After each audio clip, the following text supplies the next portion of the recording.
मैं actually Africa गया था और जॉर्डन गया था परमाकल्चर डिज़ाइन कोर्स करने के लिए।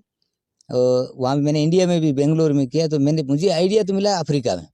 वहाँ क्या एक छोटा स्ट्रक्चर बनाया था स्कूल के बच्चों के लिए खेलने के लिए, तो वहाँ से मैं सीख करके यहाँ आया। मैंने कहा थोड़ा कोई संदेश देने के लिए यहाँ हमारे थार रेगिस्तान में या राजस्थान में कहें ऐसा क्या मैसेज दें जिससे लोग पेड़ पौधे कम काटे और ज़्यादा लगाए।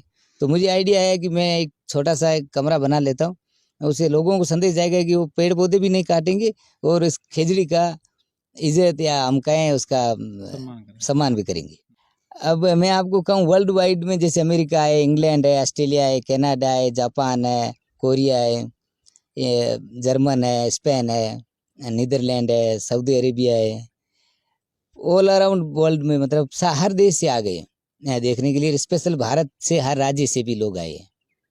तो कहते नहीं लोग कि भाई हमारे बनाने सरकार का, या इतने दिन तो लोगों ने ऐसे कहा था, लेकिन 2019 में जो कोरोना के बाद में थोड़ा डिस्कनेक्ट हो गए लोग, वो अपने आप में व्यस्त हो गए, तो उसके बाद में इतने मैसेज वगैरह नहीं आए। लेकिन पहले जब बनाया था स्टार्टिंग में लोगों की इच्छा थी कि हम भी ऐसा ऐसा बनाएंगे, अरे इससे भी बेहतर बनाएंगे। नमस्ते एंड वेलकम आप सभी का, अशोक जी, एंड आप सभी यहाँ पधारे, इसके लिए बहुत बहुत स्वागत है आपका। ये मैंने ट्री हाउस इसीलिए बनाया कि यहाँ के स्थानीय नागरिक है वो पेड़ पौधे काट रहे थे, बड़ी उम्र की, जैसे खेजड़ी है हमारा इधर राज्य वृक्ष है, उसको काट रहे थे। तो ये जैसे मैं पढ़ाई करके आया परमाकल्चर की, तो परमाकल्चर का मतलब होता है परमानेंट फार्मिंग, तो लॉन्ग लाइफ के पौधे वगैरह। तो ये यहाँ पे अगर काटेंगे तो नेचुरल रिसोर्सेज खत्म हो जाएगा, जैसे वाइल्ड लाइफ है, मधुमक्खी है, बीज है, भंवरे है, चिड़िया है, ये सब यहाँ से डिस्पीयर हो जाएगी। तो मैं चाहता था कि बड़े पौधे काटे नहीं, क्योंकि यहाँ केमिकल फार्मिंग हो गया था बहुत ज़्यादा ही। जैसे हम कहते हैं ट्यूबवेल वगैरह, तो जीरा वगैरह बोने के लिए लोग क्या ज़मीन को फ्लैट करना चाहते थे, जैसे कोई भी वृक्ष है उसको काट करके ज़मीन को समतल बनाना चाहते थे। उसी ऐसा मैं उनको रोकना चाहता था कि लोग पेड़ नहीं काटे, पेड़ ज़्यादा लगाए। इसलिए मैंने आइडिया लगाया कि मकान बनाने के लिए मैं ऊपर ट्री हाउस बना लूँगा और नीचे कुछ फल फ्रूट के पौधे लगाऊंगा, जिससे आमदनी भी होगी और एक ज़मीन का भी शॉर्टेज लोगों में ये है कि हमारे पास कम ज़मीन है, हम पेड़ पौधे कहाँ लगाएं। तो उनके लिए भी एक संदेश है कि थोड़ी भी ज़मीन से भी हम खाने के लिए उगा सकते हैं।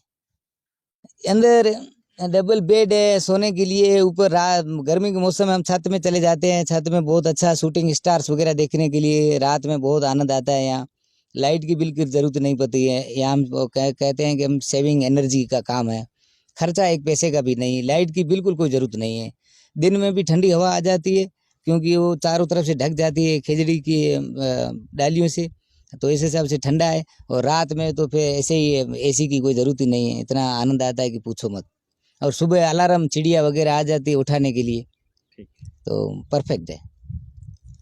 ये 1.5 लाख रुपए उस टाइम खर्चा आया था बनाने में, बाकी इससे भी बेहतर बना सकते हैं। ये मेरे पास तो एक ही पेड़ था, अगर किसी के पास अगर 2 वृक्ष या 3 वृक्ष होंगे तो इससे भी बेहतर घर बन सकता है और वो भी स्ट्रॉन्ग।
बजावन भी ये राखोड़ है जड़